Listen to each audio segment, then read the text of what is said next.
नए हो क्या? ये लाल बटन दबाना जरा। कभी कभी ना मुझे ऐसा लगता है मैं बहुत ज्यादा खुश हो जाती हूँ। और फिर कभी कभी मुझे ऐसा लगता है मैं एकदम से बहुत दुखी हो जाती हूँ। और फिर मुझे लगता है कि मुझे खुश होना चाहिए या फिर मुझे दुखी होना चाहिए। क्योंकि अगर आप ये देख रहे हैं तो आई एम प्रीटी श्योर कि आपके दिमाग में भी सेम सवाल चल रहे होंगे कि यार कहाँ दुखी हो जाती हूँ, कहाँ खुश हो जाती हूँ, समझ सा ही नहीं आ रहा है। इस म्यूजिक के बाद मैं आपको मिलवाने वाली हूँ एक बहुत ही इंटरेस्टिंग इंसान से। और हम बात करने वाले हैं सुख और दुख की, एकदम बहुत ही मजेदार तरीके से, बिल्कुल इस म्यूजिक के बाद।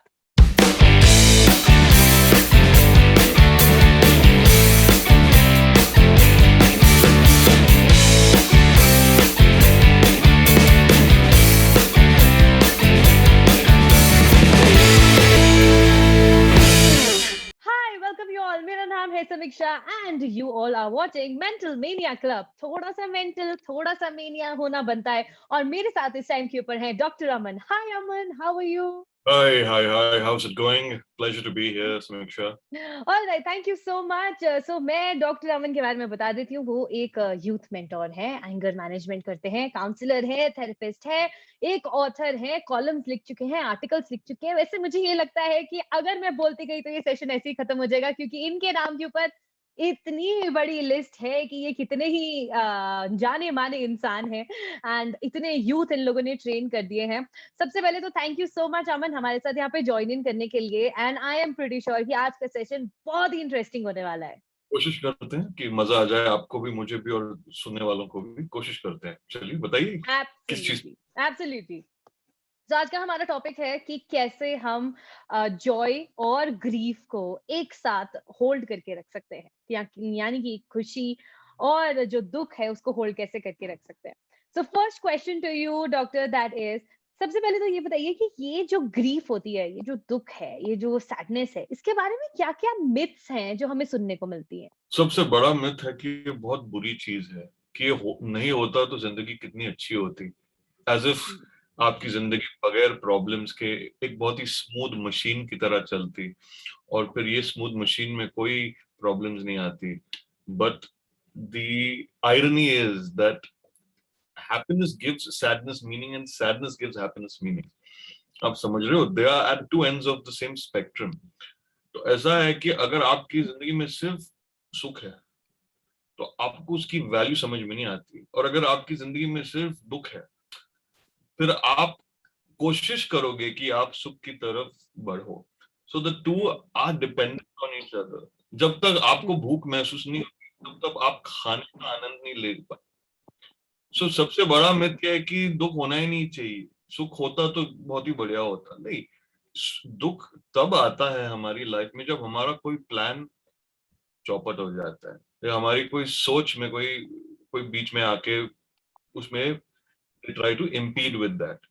हमारे कोई हम्म। प्लान्स हैं, हमारी सोच है, हमारी कोई सपने हैं, हमारी कोई उम्मीदें हैं, हमारा कोई स्केड्यूल है, बहुत सारे प्लान्स हैं कि ऐसे मुझे लाइफ जीनी है, कि ये करूंगा तो बहुत ही मामला सेट होगा।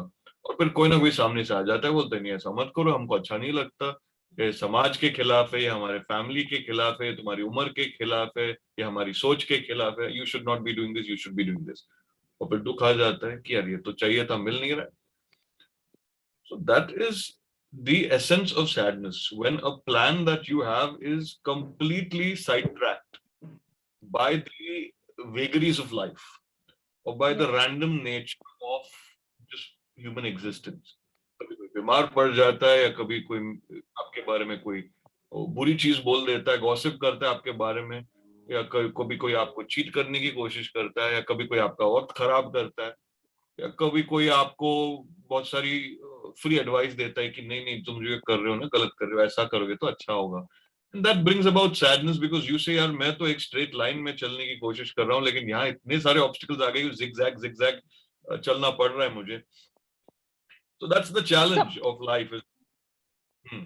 yeah. So, Aman, can you say expectations equal to sadness?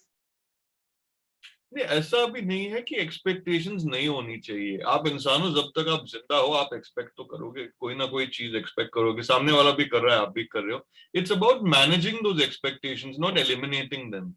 You don't Okay. Eliminate expectations. The only person without expectations is a corpse or a dead body. As long as you're Hmm. alive, एक और बिल्ली के भी expectations होते हैं आपसे कि आप मुझे खाना खिलाओ, कि आप मुझे थोड़ा ऐसे स्क्रैच करो गर्दन के पीछे। अगर आप जिंदा हो, आपके एक्सपेक्टेशंस है, आपको उसे मैनेज करने हैं। सबसे पहला रूल ये है कि आपकी कन्वीनियंस के लिए दुनिया चेंज नहीं होने वाली है। Corruption will continue, poverty will continue, illiteracy will continue, lot of things that you don't approve of will continue. आपको अपनी लाइफ मैनेज करनी है कि आपके फैमिली में, आपके छोटे से सोशल सर्कल में, या आपके हस्बैंड और वाइफ के साथ आपके क्या रिलेशनशिप्स आप बिल्ड कर रहे हो, वहां किस तरह की तमीज मेंटेन की जा रही है, वहां किस तरह का ओपननेस है, रिस्पेक्ट है, कम्युनिकेशन है, वही आप मैनेज कर सकते हो। और कुछ आपके हाथ में है ही नहीं। और अगर हर इंसान अपना अपना घर या अपनी अपनी जिंदगी ऐसे मैनेज करे तो समाज चेंज हो जाएगी। शायद आपके मेरे टाइम के बाद हम रहेंगे भी नहीं देखने के लिए। Absolutely, I think that is really really true. और ये बहुत ही इंटरेस्टिंग सी चीज है जो हमें सुनने को मिली है। अच्छा अमन, एक चीज ना बहुत हमें सुनने को मिलती है, वो है फियर ऑफ हैप्पीनेस। लोग खुशी से डरते हैं। I have experience this personally कि अगर मैं एक हफ्ता खुश हूँ तो मैं डर जाती हूँ कि पक्का नजर लगेगी। आज मैं बहुत हंसी हूँ ना, पक्का नजर लगेगी इस चीज में और पक्का मेरे साथ कुछ ना कुछ बुरा होगा। So is it real with a lot of people? And अगर ये चीज रियल है तो कैसे इसको कोप अप कर सकते हैं, fear of happiness? So it is very real, and the reason being that unhappiness requires absolutely no effort. All you have to do is sit in a corner, blame everyone and everything, and your luck, your karma, your stars, your family, your society, your schools, celebrities, nepotism, कोई ना कोई आपको target मिल जाएगा blame करने के लिए। Unhappiness में कोई मेहनत का काम है ही नहीं, बस उंगलियां उठाते रहिए, रैंडमली कहीं भी पॉइंट करिए। प्रॉब्लम तो है इस दुनिया में, पर हैप्पीनेस जो होती है ना, it's extremely labor intensive because you have to keep trying to find new reasons to work towards be happiness. Happy. Firstly, stop being so arrogant about the fact that मेरी ही desires है, बाकी किसी के desires है ही नहीं। So we are a very arrogant species. कभी कभी लगता है, हमको लगता है हमें कोई चीज चाहिए तो हमको मिलनी चाहिए। अरे अगर सामने वाला चाहता है कि आपको वो चीज नहीं मिले तो फिर भगवान अगर है, किसकी सुने, उसकी क्या आपकी? Is there some kind of tally कि उसने इतने कर्म किए थे, आपने किए थे, तो उसकी बात ज्यादा उस वीटो रखती है? So you see, we have to stop being so arrogant about the fact that we are going to be able to change the nature of life. We have to learn to largely flow with it. Coming back to your question, do people feel afraid Yeah. of being, the fear of being happy? They're afraid of being happy for the first reason is because it requires too much work. You have to change things about yourself, you have to manage your expectations, you have to be flexible, stop being rigid, and you have to stop being so damn romantic about everything. You have to be practical and ये नहीं होने वाला है और ये हो सकता है शायद. Another reason people are afraid of being happy is because they have gotten used to being unhappy. क्या होता है जब कोई छोटा बच्चा स्कूल जाता है तो बहुत सारी उसको गालियां मिलती है कि तुम इनडिसिप्लिन्ड हो, तुम अनटाइडी हो, तुम डिसोबीडियंट हो, तुम बहुत बात करते हो, या तुम बात क्यों नहीं करते हो, या तुम बहुत खेलते हो, या तो क्यों नहीं खेलते हो. So you are constantly pushed to do this, do that, do this, do that. तो इंटरनली वी स्टार्ट बिलीविंग कि भाई मेरे में ही कोई मैन्युफैक्चरिंग डिफेक्ट है, क्योंकि जब से मैं पैदा हुआ हूं, जब से मैं बात कर पा रहा हूं, कोई ना कोई सामने से आके मुझे बोल रहा है ऐसा नहीं वैसे, वैसा नहीं ऐसे. सो क्या होता है इज वी, हमारा डिफॉल्ट एक तरह से जो कहते हैं पैटर्न हो जाता है to start blaming ourselves. So blaming ourselves for everything that is wrong in our lives, and then we get addicted to that feeling of unhappiness ki I am blaming myself because I have some kind of deficiency, I have some kind of kamzori, इसलिए मेरे में ही कुछ खराब है, इसलिए I deserve misery साला, क्योंकि I am not measuring up, क्योंकि I am not meeting the brief. So then खुद के expectations आपके साथ what you have for yourself. So then what happens is you end up inviting misery by becoming used to it. And then you feel afraid of being happy because misery is more familiar to you, because blaming yourself is a rehearsed habit that you have, you know, sort of been a prisoner to. आप एक कैदी हो इस आदत के कि मेरे में ही कुछ गलती है. Have you woken up one day, have you ever woken up in the morning and said यार मैं तो बहुत ही बढ़िया इंसान हूँ यार, अच्छे पिघल गए यार, बर्फ पिघल के पानी हो गया, हम यहाँ ग्लेशियर बने हुए बैठे हैं. मतलब no one, very rarely, I Exactly. agree. That's Rarely. very, very rare. The only thing that you get up and says, "Oh हो, आज का दिन तो बहुत ही मेहनत वाला जाने वाला है, आज का दिन तो ये होने वाला है, वो होने वाला है." So I think cribbing has become a habit. किसी हर इंसान की उस चीज के अंदर and like you are saying कि हम अपनी एक्सपेक्टेशंस ही मीट नहीं कर पा रहे. I love the example of childhood दो. और मैं सिर्फ ये चीज सोच रही थी कि हम again happiness takes a lot of effort और सैडनेस के अंदर एफर्ट नहीं है उस चीज का. And I was just thinking that how real it is. I mean कितना ज्यादा रियल है ये चीज कि आपको एफर्ट ही नहीं डालना पड़ रहा.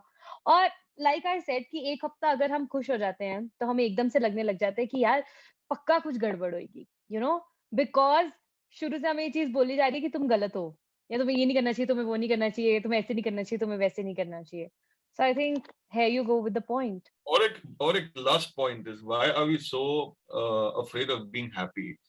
First was that misery basically is very easy. Second is that, what was the second point? Bring me back. What I just said was that the third point, basically, just to come back, the third point is that misery is addictive because it brings a lot of attention our way.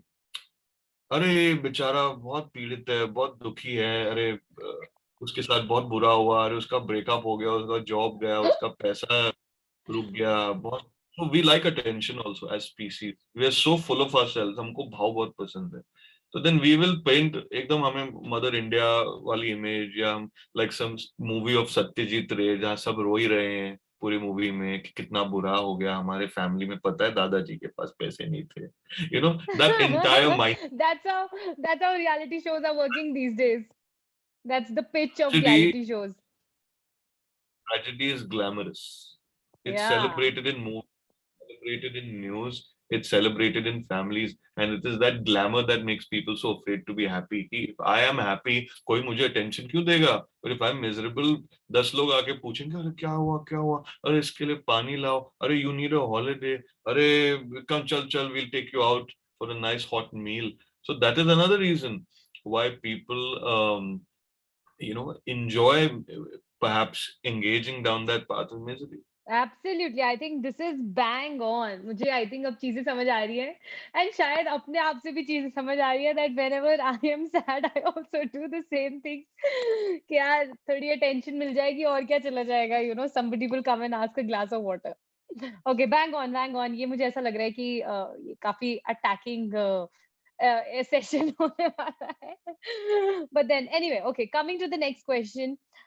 How important it is to show both the emotions equally, joy and grief. कितना ज्यादा जरूरी है, because there comes a time जहाँ पे अगर आप social media के era के अंदर हो, people will show only one kind of emotion. Either they are showing only joy, you know, कि हम तो बहुत खुश हैं जी, हम तो बहुत खुश हैं, हमारी लाइफ में तो परफेक्ट है, कुछ खराब ही नहीं है हमारी लाइफ में, aesthetically beautiful, Instagram beautiful life है हमारी.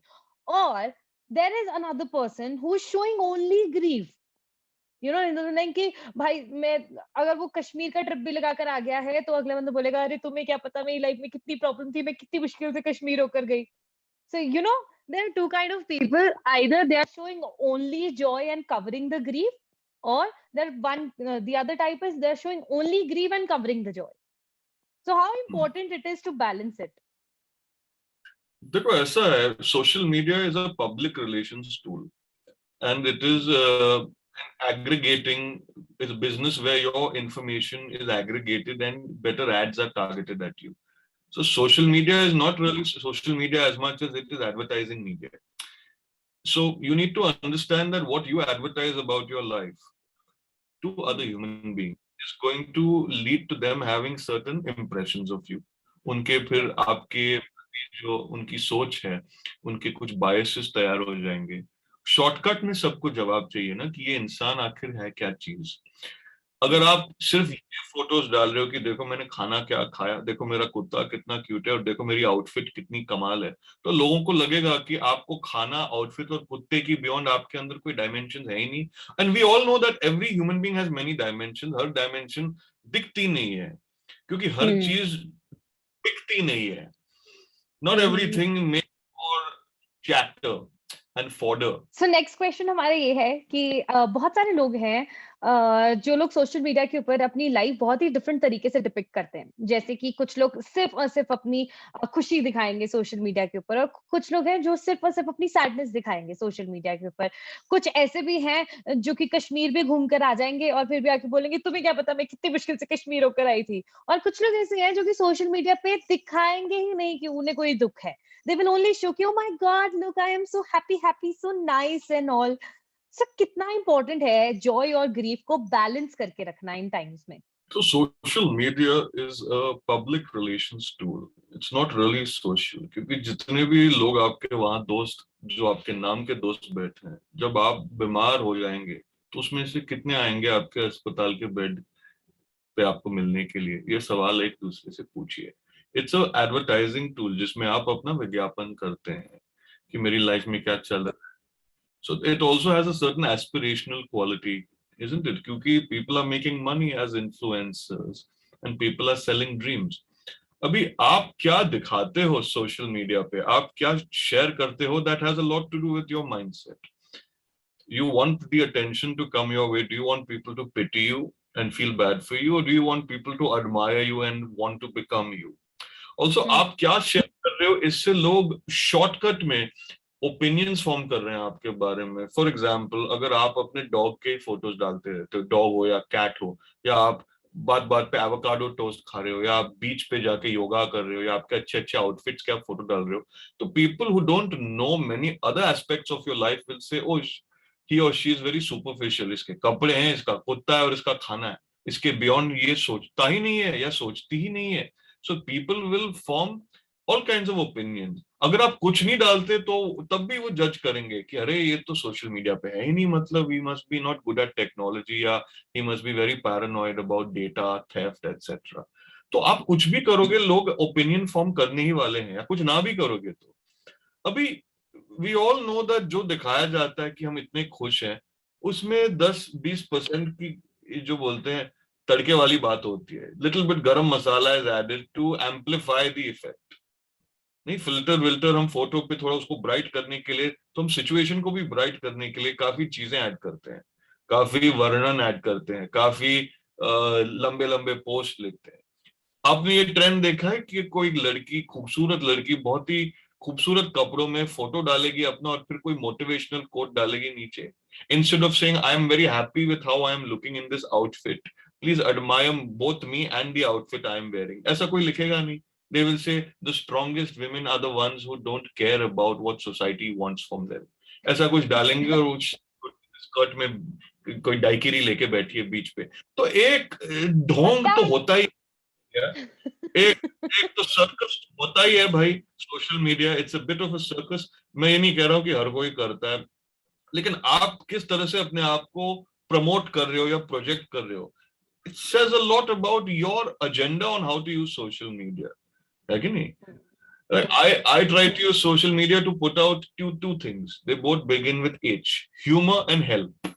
Something I'm putting up is going to help the person, and something that I'm putting up is going to make them smile. कि यार मेरा बहुत गंदा दिन चल रहा था, ये डॉक्टर अमन का कुछ तो देख के या तो मुझे कोई बढ़िया इन्फॉर्मेशन मिली, या तो मेरा मूड इंप्रूव हो गया। So if it's not humor and help, I try to avoid it. क्यों मैं बोलूं मेरे पास क्या है क्या नहीं है? ये आपकी पर्सनल चॉइस है। You are very correct. कुछ लोग कश्मीर भी होके आएंगे और बोलेंगे कि पता है मेरे को एयरपोर्ट में कितना क्यू मिला था, पता है आरटीपीसीआर की वहां रिक्वायरमेंट है और वहां कितना मुझे मुझे धक्के खाने पड़े। They will find something to. Kashmir में भी लोग दुखी हैं, और कोई गली के कोने तक अपने डॉग को वॉक के लिए लेके बड़ी उसको तृप्ति मिल सकती है कि what a lovely day, beautiful rainy weather, doggy was also happy, so nice, खुली हवा हम लेके आए, हम घर आ गए वापस। माय क्वेश्चन इज, आप हर चीज का प्रदर्शन क्यों कर रहे हो? किसके लिए कर रहे हो? और वो करके भी क्या आपको वो मिलने वाला है जो आप, जिसकी आपको उम्मीद थी? So you have to ask yourself these questions. We are back to square one. आपको अपने expectations manage करने हैं। So, We enjoy. सबसे बड़ी चीज ये है कि how do we balance it? मेरा सवाल ये था कि लोग ये कर रहे हैं, सोशल मीडिया के पर आपको दोनों तरीके के लोग मिल रहे हैं। कुछ लोग सिर्फ़ जॉय दिखा रहे हैं, कुछ लोग सिर्फ़ ग्रीफ दिखा रहे हैं। We as individuals, we as layman जो ये कर रहा है शायद अनइंटेंशनली कर रहा है, जिसको इस चीज़ के बारे में इतनी नॉलेज नहीं है, वो इस चीज़ को बैलेंस कैसे बना कर रखे? देखो, इज़ हर इट द किसी फ़ियर ऑफ इंसान judgement? Fear of judgment works both ways, I would say. Whether you're too happy or afraid that people will say, अरे नजर लग जाएगी, बहुत ज्यादा उड़ो मत, लोगों को अच्छा नहीं लगता कि कोई दूसरा बहुत खुश है. And if you post too much misery, वहां भी लोग बोलेंगे, अरे यार तुम मिजरी के डालते रहते हो. लोग बोलेंगे यार ये तो एक बहुत बड़ा रोतड़ू राम आदमी है यार, इसका तो खत्म ही नहीं होता है, इसके तो क्रिबिंग ही खत्म नहीं होते, एक इशू खत्म नहीं होता दूसरा इशू पकड़ लिया. The balance has to be achieved based on what is your goal for yourself. How do you want to be perceived in society? Do you want to be pitied? Do you want to be admired? Or do you belong to the third category who doesn't care how you are perceived? मुझे मेरा काम करना है, आपको पसंद है तो बहुत अच्छी बात, नहीं पसंद है तो भी बहुत अच्छी बात, क्योंकि मैं तो जिंदा हूं. आई हैव टू पे माय बिल्स. आपके पसंद नहीं पसंद करने से तो मेरे बिल्स कम ज्यादा नहीं होने वाले. My life continues. मैं वही खाना खाने वाला हूँ रात को, वही नेटफ्लिक्स पे सीरीज देखने वाला हूँ, वही 4 दोस्त हैं मेरे, वही घर है मेरा. So you absolutely. have to belong to one of these three categories. Absolutely, that's where the question ends. लेकिन हम बहुत ही जल्दी इसके बारे में और भी बहुत सारी बातें करेंगे, बहुत इंपॉर्टेंट क्वेश्चंस हैं जिसके बारे में नेक्स्ट एपिसोड में बात होएगी। लेकिन आप मुझे ये बताइए कि जब आप बहुत ज़्यादा दुखी हो जाते हैं, ग्रीफ में हो जाते हैं, तो ऐसी कौन सी चीज़ है जो आप अपना गुस्सा निकालने के लिए करते हैं, दुख निकालने के लिए करते हैं? कमेंट डाउन करके बताइए। कुछ लोग रोते हैं, कुछ लोग चीज़ें तोड़ देते हैं, कुछ लोग अब्यूजिव हो जाते हैं, कुछ लोग लिखते हैं, कुछ लोग अपने आप को बाथरूम में बंद कर लेते हैं, कुछ लोग एकदम चुप हो जाते हैं। आप कौन सी कैटेगरी के अंदर आते हैं कि जब आपको बहुत ज़्यादा दुख हो, सैड हो, तो आप अपने आप को ठीक कैसे करते हो, उसे निकालते कैसे हो आप? और हम अगले एपिसोड में और भी बहुत इंटरेस्टिंग बातें करेंगे। तब तक के लिए दिस इज मी समीक्षा साइनिंग ऑफ।